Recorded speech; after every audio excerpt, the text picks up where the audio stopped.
শীতের ছুটিতে আবারও আসছে কাবুলিওয়ালা। রবীন্দ্রনাথ ঠাকুরের জনপ্রিয় ছোট গল্প কাবুলিওয়ালার অবলম্বনে তৈরি হওয়া সুমন ঘোষের ছবি আসছে 22শে ডিসেম্বর। তার আগে কাবুলিওয়ালার রহমত মানে মিঠুন চক্রবর্তী এক সাক্ষাৎকারে জানান, প্রথম ভয় লাগছিল, তারপর রীতিমতো অডিশন দিয়ে পাশ করে কাবুলিওয়ালার কাজ শুরু করি। এখন দেখি রিলিজ হওয়ার পর দর্শক বিষয়টা কিভাবে নেয়। ভুল করেছি না ঠিক করেছি সেটা তখন বুঝতে পারবো। আমার আগে যারা দুজনেই ছবিতে কাজ করেছে তারা দুজনেই অমর শিল্পী, মহান অভিনেতা। তারা আমি করার পর কিছু উল্টো পাল্টা হয়ে গেলে লোকে আমায় ছিঁড়ে ফেলবে, ভয় ছিল তাই।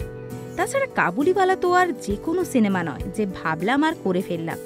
এটা একটা বাংলা ছবি হলেও মনে রাখতে হবে এখানে একজন আফগানি বাংলা শিখে কথা বলছে, একজন বাঙালি আফগানি ভাষাতে বলছে না। আর আজকালের দিনে সবটাই ভীষণ খুঁটিয়ে দেখে দর্শকরা, তাই এই বিষয়টা একটা বড় ব্যাপার ছিল।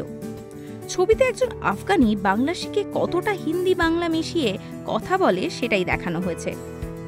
তিনি বলেন এই ভাষা শিখতে তিনি তার এক পাঠান বন্ধুর কথা মনে করে তাকে অনুকরণ করে এই ভাষাটা বলার চেষ্টা করেছেন। অনুমেঘার সঙ্গেও দারুণ বন্ড তার, কারণ বাচ্চা ভীষণ ভালোবাসেন মিঠুন চক্রবর্তী। এর পাশাপাশি তিনি আরও বলেন মুসলমানদের হিন্দুরা এড়িয়ে যায় এবং উল্টোটাও। সবাই এখন সমাজকে ভাগ করতে চাইছে। সেখানে দাঁড়িয়ে এই ছবিটা একটা বড় মেসেজ। ওই যে মিনি বলে না, তোমার ঠাকুরের নাম আল্লাহ, আমার ঠাকুরের নাম ঠাকুর, তুমিও নম করো আমিও নম করি। ওটাই আসল, ওটাই শেষ কথা। মানুষ ধর্মকে জন্ম দিয়েছে, আল্লাহ আর ঠাকুর কিন্তু মানুষকে জন্ম দিয়েছে।